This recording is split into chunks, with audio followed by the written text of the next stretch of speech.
O Entre Elas de hoje traz você para o Conservatório de Música da UFMG para falar sobre um assunto que a nossa entrevistada conhece bem.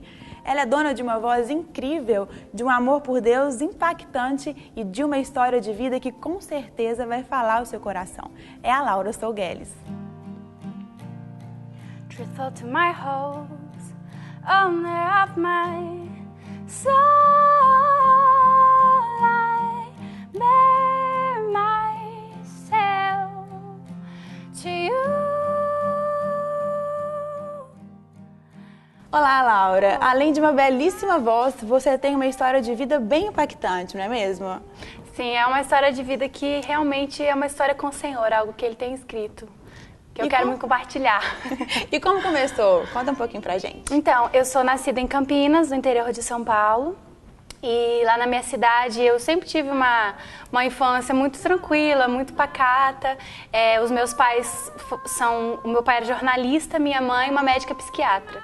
E como meus pais eram divorciados desde a minha infância, eu era aquela chaveirinho da mamãe. Minha mãe era uma mulher muito intelectual, então eu ia com ela para todos os lugares e eu gostava dela me contar as teorias de psicanálise dela. Desde pequena? Desde pequena, eu sempre fui uma criança meio sensível e gostava de escrever também pela influência genética do pai, né? De escrever, de poesia e de música também.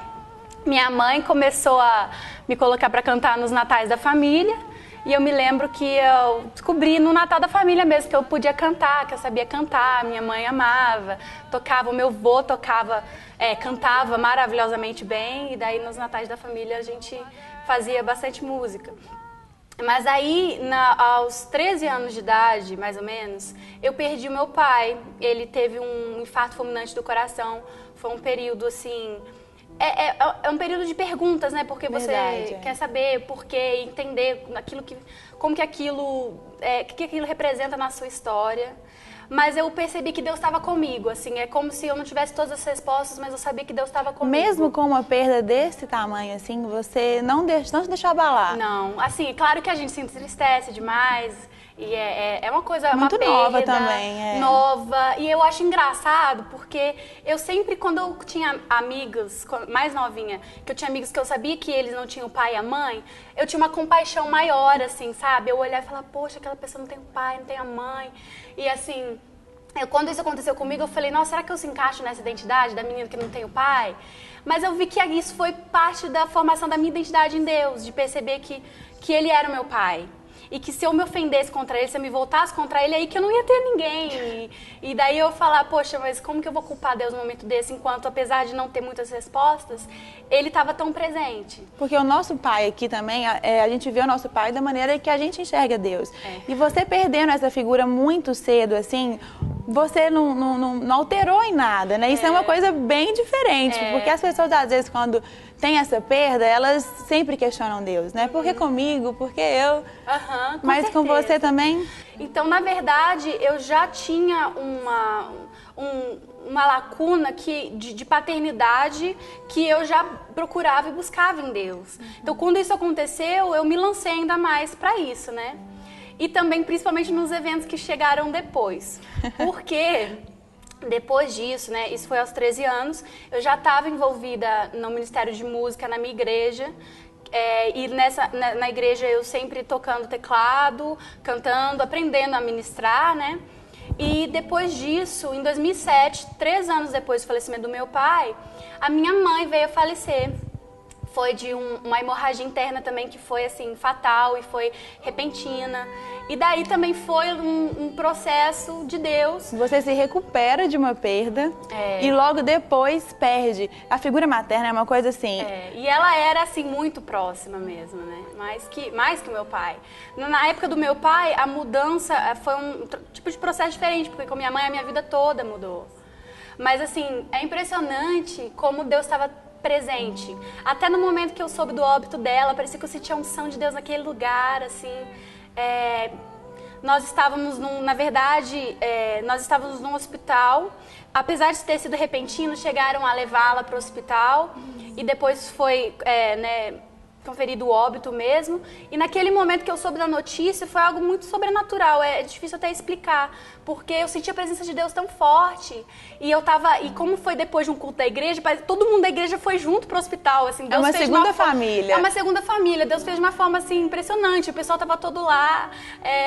A minha primeira mãe espiritual tava lá, a minha líder. E eu lembro de falar com ela e sentir naquele momento da perda, ao mesmo tempo eu senti um grande chamado de Deus.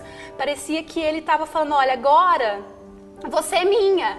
Eu vou fazer a sua história, eu vou te levar onde eu quiser, porque é como se eu não tivesse mais raízes. Nada que te prendia. Nada que me prendia, parecia que eu estava sendo lançada para o meu destino. Como se Deus falasse, eu vou te levar onde eu quiser e você vai ser minha.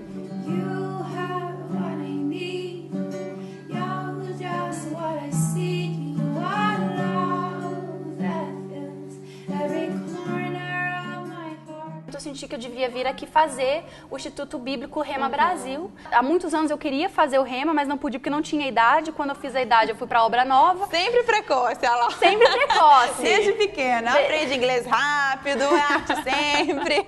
Pois é, eu queria muito fazer, mas não podia. Quando eu tive a idade, estava aqui, eu vim fazer e eu me formei aqui. Aqui também em Belo Horizonte estudei, continuei trabalhando como professora de inglês, né?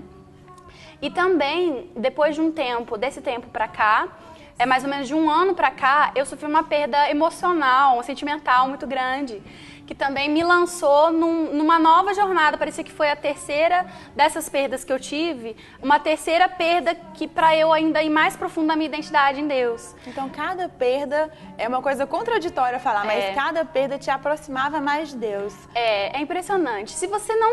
Se você escolher não deixar o seu coração ofendido contra Deus e culpar Deus por aquilo que aconteceu, e você escolher se submeter ao que Ele está fazendo na sua vida, e se submeter ao tratamento dEle, e perseguir o amor dEle, a revelação do amor dEle por você, não tenha dúvidas que você vai encontrar a sua identidade de filho. Você vai encontrar o amor do Pai que transforma, que traz uma identidade. E de fato eu fui completamente transformada. E quando eu cheguei aqui, eu sabia que Deus tinha muitas coisas para tratar comigo. E justamente, assim, dessa transformação que Ele fez, eu perdi peso, sabe? Eu mudei, eu aprendi. Eu percebi que, na verdade, eu tinha uma ansiedade muito grande com comida, né? E eu sei que a comida era um ídolo na minha vida, porque eu recorria à comida quando eu sentia aquela falta, aquele vazio emocional. Então eu ia pra comida, então era um ídolo, né? Em vez de ir pra Deus e buscar meu socorro nele, eu ia pra comida. E quando aconteceu toda essa transformação, esse processo mesmo que foi doloroso, mas que foi assim, num lugar secreto com Deus, eu vi que daquele lugar secreto coisas vieram pra fora, que foi justamente manifestação física. De dentro pra fora. De dentro pra fora. Por eu mesmo ter rompido com essa ansiedade de comida, que nem foi proposital, foi um efeito colateral de todo o processo mesmo. E daí eu vi que eu já não fazia da comida meu ídolo. Eu fui perdendo peso assim sem nem perceber. E foi justamente nesse mesmo processo de identidade que surgiram as músicas. Então eu falo, gente, eu não sou nada em mim mesmo, porque eu sei, olhando para a história, que foi Deus completamente que fez tudo. Eu comecei a compor mesmo, assim, no meu momento com Deus, quando vinham os medos e as inseguranças, eu ia lá dentro do meu quarto com o meu violão e cantava. Teve músicas que vieram assim como download do céu mesmo, e eu fui cantando.